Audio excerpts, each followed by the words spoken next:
Hi everyone, and welcome to SWPL My Story Short. Today we are joined by Hibs Abbie Ferguson. How are you, Abbie? Yeah, I'm good, thanks. How are you? Yeah, I'm great, thanks, and thanks for joining us today. Not a problem. So, it's been a bit of a change for you. You were at Celtic previously, took the decision to move to Hibs on a 2-year deal. So, how have you found the change, and how have you bedded in since you've moved to Edinburgh? Yeah, it was a big change. I think I was at Celtic since I was about 13, so I've been there a while, and I didn't feel I was going to get offered a contract, and Hibs came in for me, so I thought it was the right time to make a change. I was on loan at Partick Thistle last season. I had a good season there.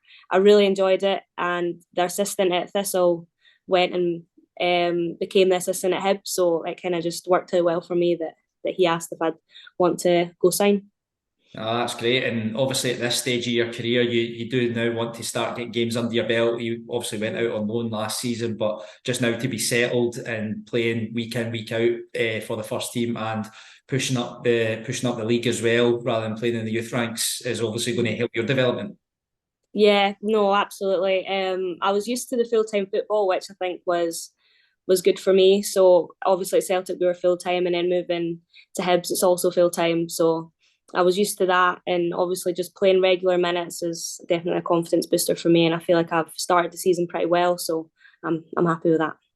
So there's one way to endear yourselves to the fans of Leith, and that's to score the winner in the Edinburgh Derby, especially at Tynecastle. But that must have been some feeling for you. Yeah, no, it was honestly I don't even remember it. I just hit the ball and it ended up in the back of the net, but I had a feeling I was going to score. I don't know what it was. I just had a feeling it was going to be a good day. Everyone the atmosphere at Tynecastle was really good from both fans, and yeah, it was just a great day all round.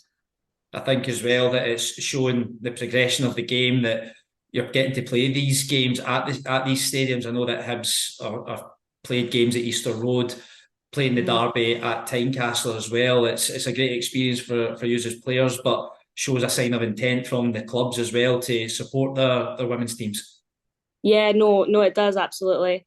And having the tickets free as well, I feel like it just brings in more fans. The atmosphere, like I could hardly hear people on the pitch; it was that loud. But yeah, it just shows what the clubs are trying to do, and I think it's a great thing for the league.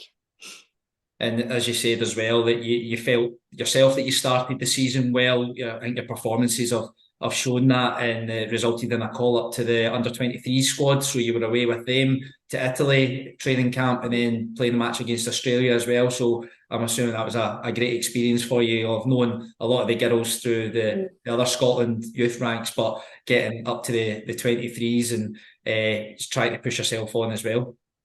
Yeah, no, it was a shock. I'm not gonna lie, getting called up for 23s. I remember the fixtures got announced and it came out that there was going to be a 23 squad. I don't even think it crossed my mind that I was going to be in it. I've never really been a regular in the national setup, so it was definitely a big moment for me. And when we were speaking to Suzanne Winters, when we were doing our Scotland episodes during the last international break, that was something she actually spoke about, how it's great that the SFA have introduced the under 23s because it is such a big jump from under 19s to first team. And very rarely do players make that jump so quickly. But I think that's just going to help to bridge that gap. And particularly, you would expect domestic based players who are playing in the SWPL are going to get that exposure, get that opportunity to play against some of the best young players around, but also at the same time playing first team football. Yeah, no, you're right. I think the gap between 19s and the A squad was far too big. So I think it's really good that they brought in a 23s. I think what we tried to do was monitor what the A squad are doing, so play the exact same way, have the exact same schedule and things. So I think that helps if any of us do make the jump to A squad. But it was also good having girls like Jenna Clark and Amy Muir in the squad who have also been with the A squad and then was obviously with the 23, so just having their experience with us was really good. And then obviously playing a country like Australia, who were really good, very organised. So playing against them was a good experience for myself. So I think it's fair to say it's been a bit of a mixed bag for Hibs, much like most of the teams around the SWPL outside the top three. It seems every week everyone's beating everyone. So what are the aims for Hibs now? You've probably had a chance to regroup over the international break. Going in now to get a run of fixtures. I know there'll be another international break at the end of October, but it's going to probably allow you to plan the season in smaller chunks and focus in on the games that are coming up.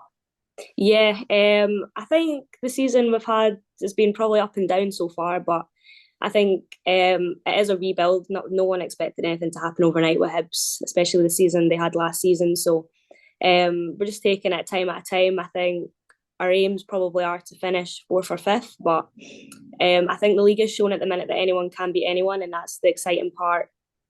Obviously, we go to Ibrox next week, so there's no reason that we can't go and win. And I think that's the exciting part of the league right now.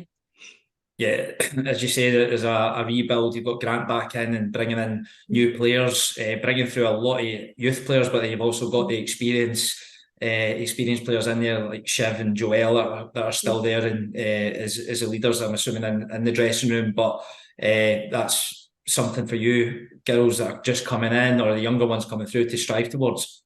Yeah, there's great leaders in the dressing room. You've got Ellis, Joel, Shiv, like you said. So yeah, no, but everyone takes up their own leadership role. Joel says that it's not just the captain on the pitch that's the leader. It's you have to have everyone that's leading. So no, it's really good having lots of leaders around. Oh, that's great. So I just want to thank you again for joining us today, Abbie. Yeah, not a problem. Thanks for having me. And thanks everyone for joining us on SWPL My Story Short.